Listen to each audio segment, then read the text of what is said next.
Assalamualaikum warahmatullahi wabarakatuh. Bismillahirrahmanirrahim. Kita tentu mengingat bahwa ada beberapa nilai yang terkondisi pada saat kita mengawali bulan Rabiul Awal atau bulan Maulid. Secara sadar ataupun tidak, para masyayikh kita, para guru-guru kita telah mengingatkan betapa pentingnya mengingat junjungan kita Kanjeng Nabi Agung Muhammad Sallallahu Alaihi Wasallam. Kemampuan-kemampuan untuk bisa mendapatkan sejarah Kanjeng Nabi Agung Muhammad Sallallahu Alaihi Wasallam melalui sirah nabawiyah, melalui kitab Al-Barjanji, melalui Sintu Duror, dan melalui kitab-kitab lain, itu membuktikan bahwa kita ini diupayakan, diusahakan untuk bisa mengenang, mengingat, dan meneladani apa yang telah disampaikan dan telah dikondisikan oleh junjungan kita Kanjeng Nabi Agung Muhammad Shallallahu Alaihi Wasallam. Tentu saja kalau istilah Jawanya tidak secara cetha, tetapi tentu dengan eksplisit, dengan cara-cara yang unik. Kalau di tataran daerah khususnya Jawa Tengah, ada yang mengkondisikan di malam pertama sampai dengan malam 12 itu membaca Sintu Duror. Ada yang membaca kitab Al-Barjanji. Dimaksudkan adalah untuk memberikan kondisi para mu'alif ini menjelaskan bagaimana sejarahnya Kanjeng Nabi Agung Muhammad Sallallahu Alaihi Wasallam.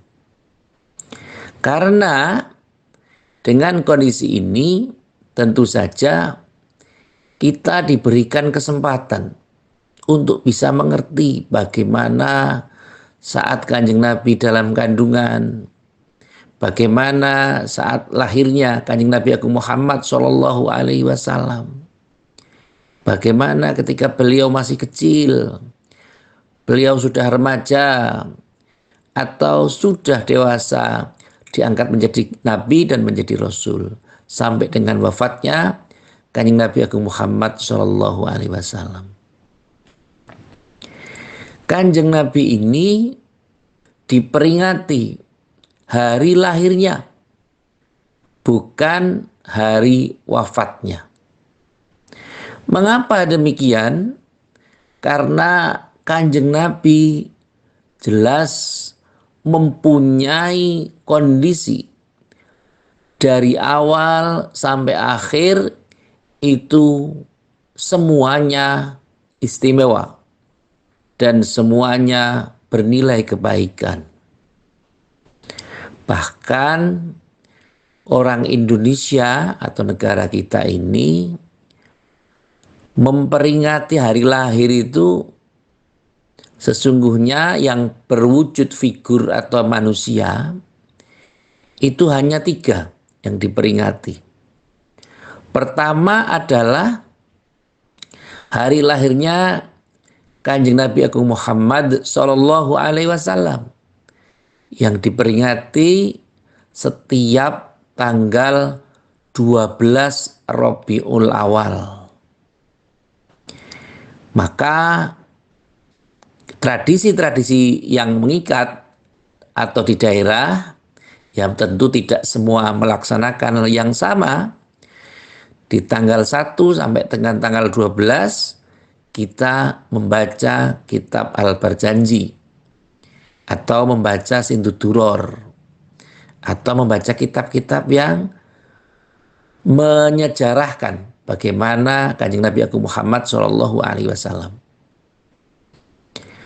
Dan yang diperingati yang lain adalah hari lahirnya Raden Ajeng Kartini, yang bahkan ada lagunya, Ibu Kita Kartini, Putri Sejati, Putri Indonesia, harum namanya, dan seterusnya.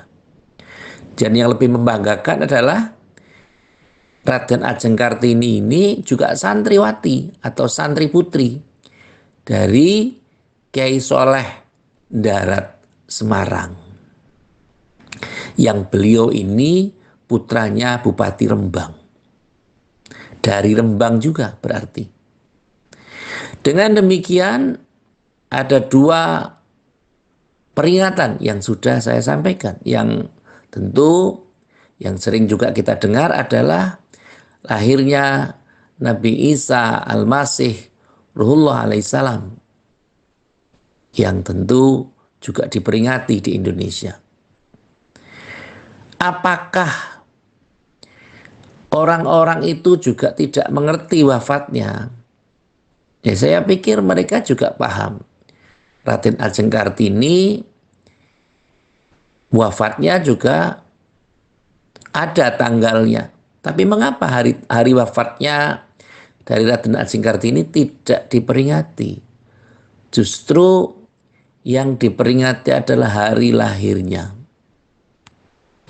Karena ternyata seseorang yang diperingati hari lahirnya itu pertama beliau mengubah kondisi sesuatu yang diubah menjadi sesuatu yang berbeda.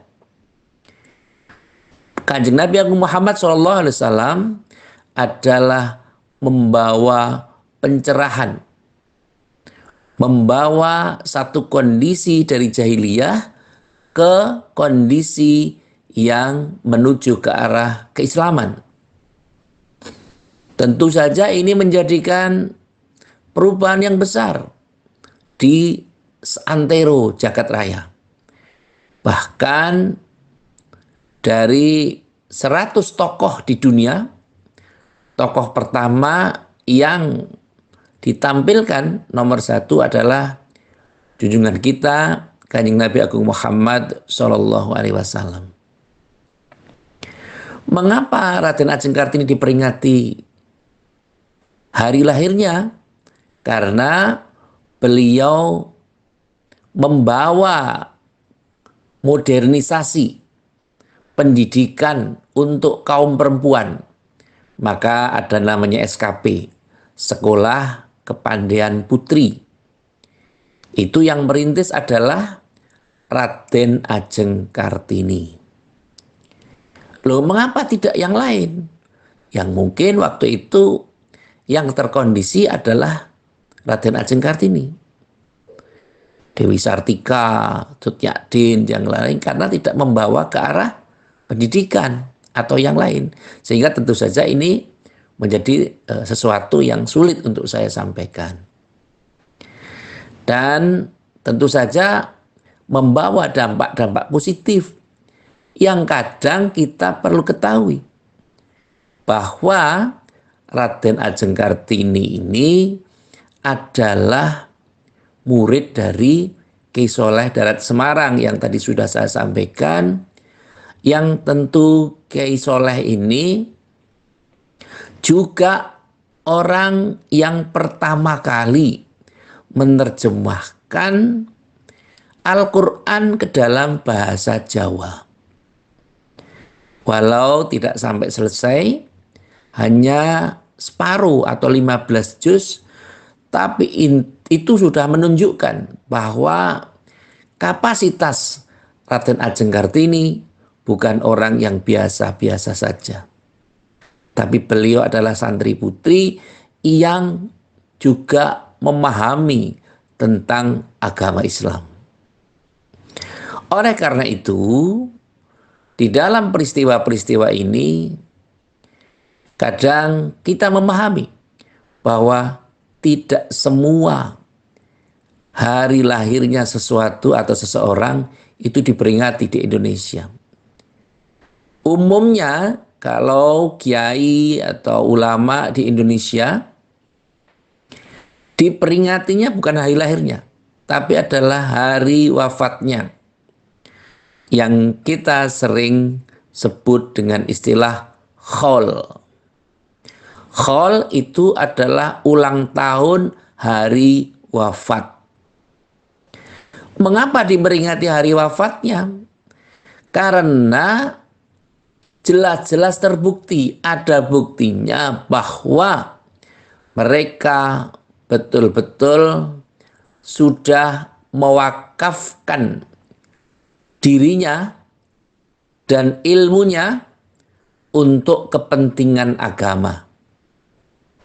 Sehingga dalam hal ini para kiai di pondok-pondok pesantren yang mungkin sudah mempunyai santri yang cukup banyak, biasanya yang mempunyai putra atau yang kita sebut dengan istilah Gus, karena Gus itu biasanya adalah putra dari kiai, maka beliau setiap bulan Rabiul Awal itu selain mengadakan peringatan Maulid junjungan kita Kanjeng Nabi Agung Muhammad Sallallahu Alaihi Wasallam, biasanya dibarengkan dengan masayikh, khol para masayikh. Karena untuk mengingat jasa dari ulama yang telah mendidiknya, yang telah memberikan pendidikan pada santri-santrinya. Sehingga tentu ini menjadikan sebagai sarana untuk bisa mendapatkan manfaat dari apa yang telah beliau atau mereka kerjakan. Maka dengan kondisi ini, khususnya di tanah Jawa, itu dimeriahkan peringatan junjungan kita atau peringatan lahirnya junjungan kita Kanjeng Nabi Agung Muhammad SAW ini diperingati secara besar-besaran oleh pihak-pihak tertentu, misalnya Keraton Yogyakarta, Keraton Surakarta, biasanya ada grebek mulut. Dan tentu saja untuk bisa memperingati bagaimana kemajuan, perkembangan, dan karena bangganya adanya agama Islam, maka dalam kondisi ini orang Jawa mengabadikan, dimunculkan gamelan sekaten. Sekaten itu gamelannya ada dua, Kiai Guntur Madu dan Kiai Nogowilogo di Keraton Yogyakarta. Sekaten karena orang Jawa kalau nyebut Syahadatain itu susah, maka sudah pakai istilah gampang saja, sekaten. Syahadatain ada dua, syahadat tauhid dan syahadat Rasul. Untuk menyebutkan maulid Nabi Agung Muhammad SAW itu agak susah. Ya sudah, nyebutnya muludan gitu saja. Supaya apa? Supaya mereka memahami, mencintai, dan senang dengan junjungan kita, Kanjeng Nabi Agung Muhammad SAW. Maka itu diwujudkan dengan mungkin gamelan. Gamelannya ya macam-macam. Gendingnya yang ditabuh juga banyak. Ada gending yang berkait mungkin gending soran, ada gending gede dan seterusnya. Mereka mengkondisikan hal-hal yang telah dikonsep secara khusus untuk memperingati junjungan kita Kanjeng Nabi Agung Muhammad Sallallahu Alaihi Wasallam. Maka tentu saja kalau dirunut secara agama, ya di dalam agama tidak ada namanya mijil, megatruh, Asmorodono, Ucung, Gambuh, ya tidak ada. Karena itu adalah pengejauhan tangan atau implementasi dari merealisasikan ajaran agama yang diimplementasikan melalui budaya atau seni. Sehingga tentu saja ini tidak usah dipertentangkan karena masing-masing mempunyai kapasitas ilmu dan mempunyai maksud yang sendiri-sendiri. Sebagaimana seni dan budaya oleh Wali Songo dijadikan sebagai sarana untuk berdakwah, karena kalau di Jawa kalau tidak dengan dakwah melalui seni agak susah, maka juga banyak hal yang perlu dilibatkan. Maka kalau kita mengingat gamelan itu namanya juga tidak sama. Ada yang namanya saron, itu jarwo dosok, sangune sakloron. Ada 2 bekal, yakni bekal syahadat, syahadat tauhid dan syahadat rasul. Ada pula yang namanya kendang, ada pula namanya demung, rebab, dan yang lain. Ini tujuannya adalah membangkitkan penalaran atau kecerdasan kognisi untuk bisa memberikan pembelajaran kepada masyarakat, khususnya masyarakat Jawa. Dan umumnya adalah masyarakat yang ada di dunia ini untuk mempelajari bagaimana Islam dan yang lain yang dikondisikan melalui budaya. Hal yang terkait dengan Maulid Nabi Kanjeng Nabi Agung Muhammad SAW adalah bahwa saat ini mari kita teladani semampu kita bagaimana sholatnya Kanjeng Nabi Agung Muhammad SAW, bagaimana ketika Kanjeng Nabi memimpin, bagaimana ketika Kanjeng Nabi melaksanakan ibadah setiap harinya, ya semampunya saja, semampu kita. Sallu kama ra'aitumuni usolli. Sholatlah kamu sebagaimana melihat aku dalam mendirikan sholat.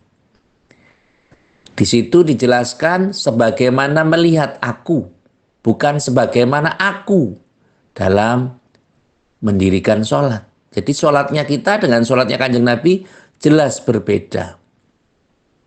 Maksudnya berbeda adalah kualitasnya. Tetapi kalau rukunnya ya sama. Karena yang kita contoh adalah Kanjeng Nabi Agung Muhammad SAW. Dan yang lebih penting lagi adalah mari kita semangatkan dalam rangka Maulid Nabi ini, kita upayakan bagaimana kalau bahasanya tindak lampah apa yang dilakukan oleh Kanjeng Nabi Agung Muhammad SAW, mari kita laksanakan. Yang jelas, mari kita berupaya untuk senang mengaji, senang belajar tentang agama.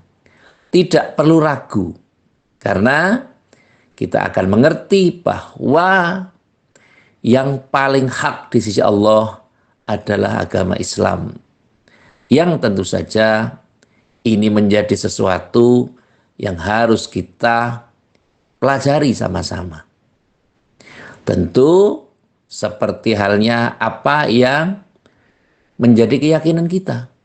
Loh, bagaimana kalau orangnya bukan muslim? Ya tentu belajar dengan pemahaman orang-orang yang sesuai dengan keyakinannya. Karena kalau kita menjadi orang muslim, tentu kita harus belajar. Kita harus memahami, kita harus tahu dan mengakui. Sebagaimana doa yang sering kita baca, raditu billahi robba, wabil islami dina, wabil muhammadin nabiyya wa rasulah. Kita harus ridho bahwa Allah adalah Rabb kita, Islam adalah agama kita, dan Kanjeng Nabi Muhammad SAW adalah Nabi dan utusan Allah Subhanahu wa Ta'ala. Semoga dengan kita semakin yakin Dengan kita beriman kepada Allah, beriman kepada Rasul-Rasul Allah dan hari akhir, kita akan diberikan kebaikan-kebaikan.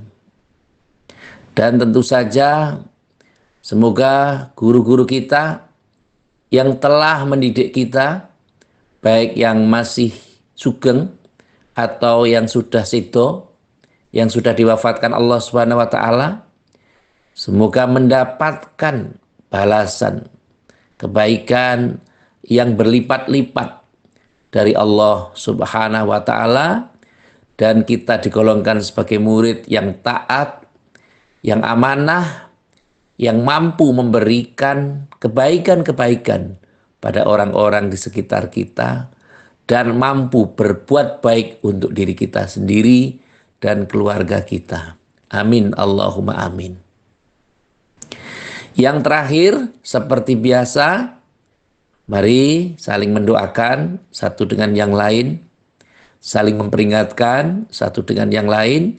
Semoga apabila ada teman-teman kita atau bahkan saya dan yang lain mengalami kesusahan, kesulitan, kita harus yakin bahwa Allah akan memberikan kemudahan.